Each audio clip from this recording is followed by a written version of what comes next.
Hi, sisters. I'm a working class lady in a relationship with a young gentleman. He's been out of town in Canada for a while. While away, sisters, he cloned my phone line, so he was monitoring my every conversation.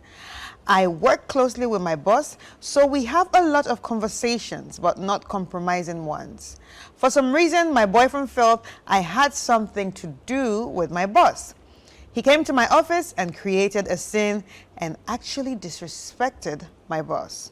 Sisters, I have been sacked from work, and this man is not in position to take care of me. He has been begging me since, but I honestly don't know how to react.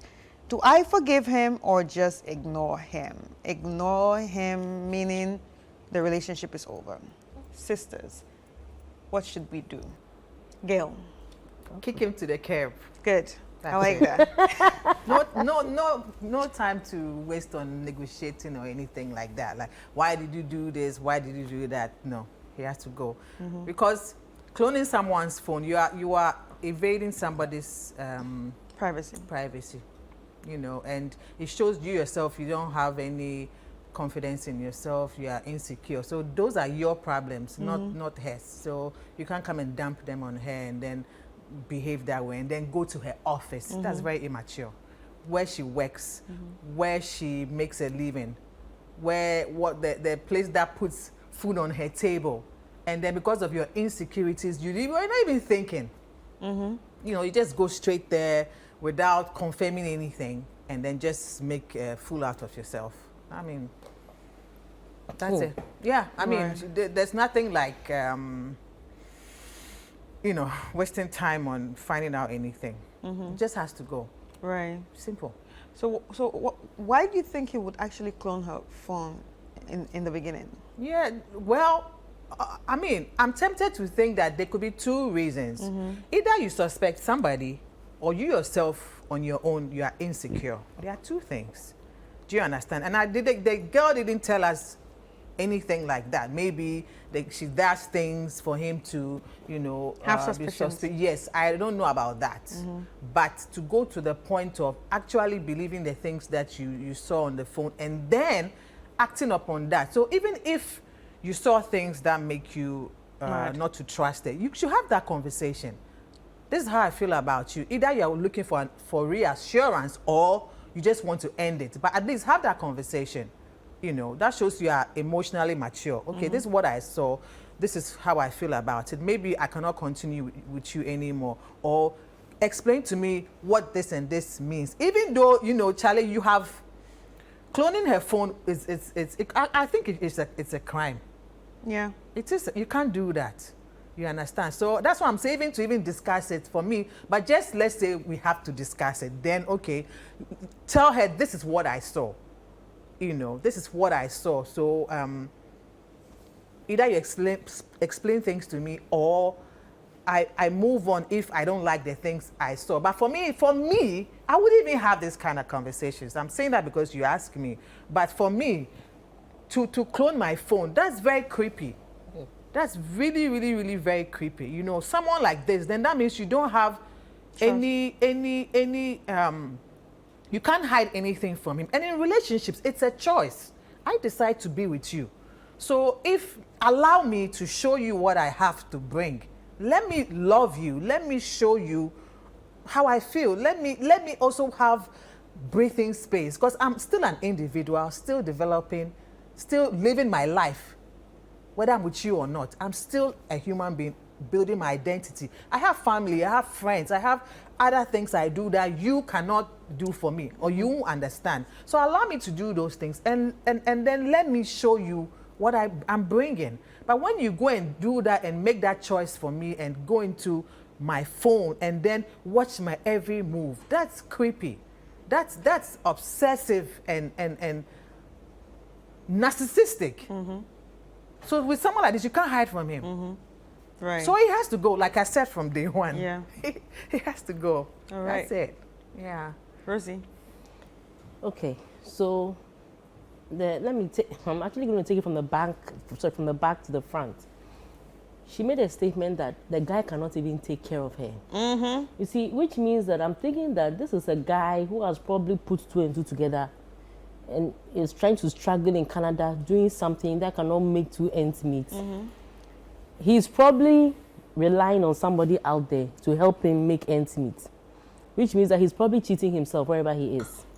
And he can't imagine that his girlfriend back in Ghana can actually stay put and not cheat on him.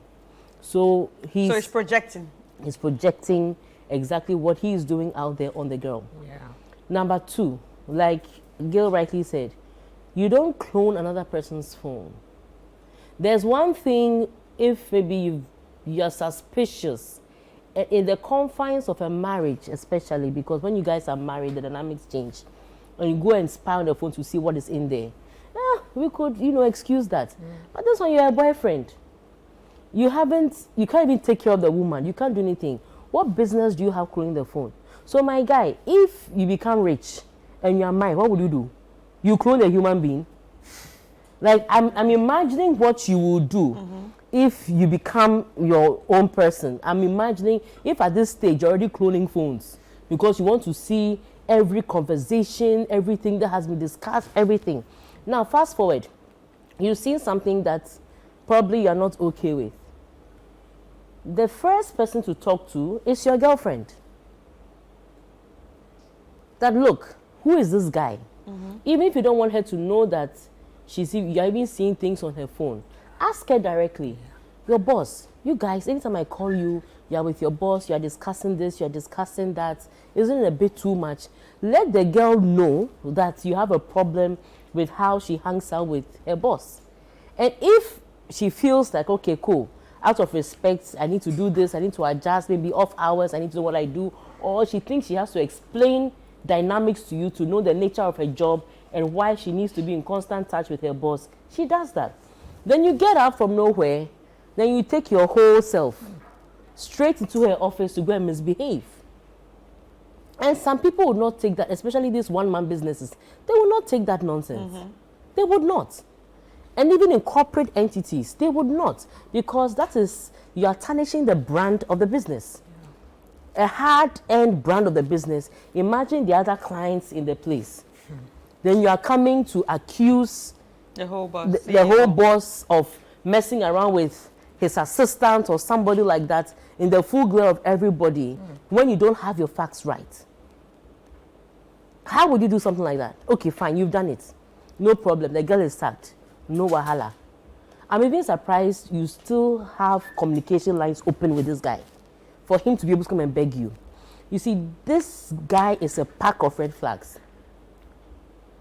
It's a pack of, one, he's insecure, two, he's immature, three, he's so quick to react, four, he doesn't trust you, five, he's diabolical, six, he himself, look, I can bet my last penny that this guy is probably having an affair in Canada. I agree. He's projecting. Yes, I can bet my last penny because, you see, it's true that long-distance relationships are a bit funny. And you can't really tell what the other person is doing. And anybody who is into anything long distance, at the back of their mind, they are thinking, what if? But that's where it ends. Unless there's reason, or there's cause, or there's something that the person is doing to make you feel like, no, something may be happening.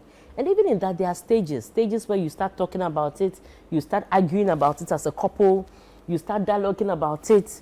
Then before, if it's, the situation is still the same, then you can decide to go out of, that's this thing. But usually, you're not even married yet. So what rights do you have? That's my question. What right do you have? You haven't knocked, you haven't paid bride price, you haven't done anything, and already you are assuming these roles. And for me, that's a bit much. So I don't see why you even gave him opportunity to be able to knock on your door to beg for forgiveness. But what is he begging for? For you to take him back? Is he going to take care of you? Is he going to look for a job for you? What does he want? Well, he can't even take care of himself. He can't even take care of himself. So I'm saying, what does he want? Like the knocking that he's knocking at your door, no? What does he want? Does he want you to take him back as a boyfriend? I guess so. For what? To what end? How? So he will do it again. You see, once he has cloned your phone before, Whatever he used to do is still there. He will continue to do it. And my lady, please change your phone. Just change your phone ASAP. And there are certain codes that you can use to check if somebody has cloned your phone, and then you can quickly erase it. So just as Madam or Mr. Now your pronouns. Yeah. Just ask, because if I say everything here, next time I don't have anything more to say. Okay, and they'll teach you what codes to use to clear. Yeah. But you know, the thing is, for her to be asking, do you think she still had some feelings for him? Madam. Sometimes some people know what to do, you know, but they just want somebody to just add like backing vocalist, whatever, so that, you know, then you know that they are supporting. But you know, the guy made you lose your job. What he did was very disrespectful, I'm telling you. And he'll do more. Yeah, because you go to somebody's office and they go and display, like, what's wrong with you? Like, what's wrong with you? I don't even know how he knew the office. That means you have opened up so much to this person that he knows everywhere. Now he's come to your house to ask for forgiveness or whatever. I don't know. He comes to your office. He can go all the way to your office. Oh, please. Even some of our family members don't even have that right. You can't, or at least you could have been outside. Okay, I'm outside. Come outside or something. You know, sometimes we do things. So I won't say, okay, maybe I don't want to be too hard on the person. But sometimes we do things. I've done that before. Like maybe you're trying to get your guy and then you're calling and he's not answering. You go to his house or you know, Charlie, come out type of thing. I mean, once in a while you get crazy a bit, you know. But where someone makes a living, that's where he crossed the line. Nobody is saying don't be insecure. Nobody is saying don't feel some type. I'm not in a relationship with you. So I can't sit here and say you can't feel some type of way. You cannot have questions or you cannot have doubts and things like that. But from what he read on her phone, I'm sure if something had really, I'm sure nothing had happened. It's just a suspicion. Yeah, because she made it clear that nothing, that's all, there are no compromising messages. She didn't say he found out anything. It's just that because of the way she behaves with her boss. So the guy himself, he's insecure on his own. And like you're saying, he's projecting what he himself has been doing, thinking that, oh, then, you know, if I'm doing this, then I have to make sure she doesn't get to that point. So let me just, you know, act out or whatever, you know. So the whole thing doesn't make any sense. Doesn't make any sense. What to I me. will add is that love, that 4-letter word love, is a very tricky thing. Now, there are attributes of love. And there are things that look like love. And there are things that there are times when, because you've probably been sexually involved with him, You think it's love? the ability to detach becomes difficult. So she's having an attachment problem right now. Yes, because you have been there. And let's assume that the intimacy was also good, quote unquote. It means you feel like you're going to miss all of that package. And there's this thing that people keep saying, and gradually it begins to make sense that in my penkwasiafo, you know, like women are always attracted to men who are totally undeserving of them. Yeah. So you see, it's like sometimes when you have a good man who do everything, it's like you think he's too boring. He too doesn't predictable. have. He's too predictable. He doesn't have that extra. You want a guy who do certain things, and then the challenge is there. Yeah. So I have a feeling that is all she's feeling. She's feeling like it's a challenge. Look, the guy, she's begging me, and I will go. I won't go. I'm doing this kakra. So that exciting thing is there. But my lady, let me tell you something. Like we've always said on the show, marriage is serious business. Marriage is not my try, my way. It's a very serious business. So you can't go into marriage knowing that these things are happening, especially in the dating phase. This is the dating phase, and this is what is happening. So you can predict what's going to happen during marriage. Now, during this phase, you may have energy to banter him. Yeah. But when you get married, children start coming in. You know, you are growing. Your maturity levels are moving from one level to another. You realize that as time goes on, you don't have the energy to deal with, look, for want of a better word, BS. I mean, I don't want to say it on air, but I'm just, you don't have energy to deal with that. So it's like, when you see the red flags so glaring, don't ignore them. Yes, I won't say that whatever feelings you're having for him are not genuine, because most likely you actually genuinely cared for him. And this comes as a shock. But my dear, each time those feelings creep up, remember what your future with this guy with 85-90% surety will look like. And that should deter you and help you to detach from this person. If it is the sex that you've had with him that is forcing you to want to stay there, my dear, both of you enjoyed it. Cut your losses. 50-50, go. This one too, go. Because sometimes it's better to nip certain things in the bud right now than to keep it going for 5 years, 6 years, 10 years. It will still end anyway. And it will still end, and it will probably end more, Worse, yes. yeah. Because I keep saying here all the time that, look, there are so many relationships that were entered in where both of you were good to each other, everything was rosy, you get married, and a lot of things happen. So when you are seeing the red flags like this, why go into it? Yeah. So my sister, you may be feeling love, but I would not, in fact, I feel that love. I think we're actually all on the same page, and thank you, lady, for sending in your letters, and I mean for your letter, and I hope this actually helps you. I would agree with Gil, kick him to the curb. We'll take a quick break, and when we come back, we will be looking into our second letter.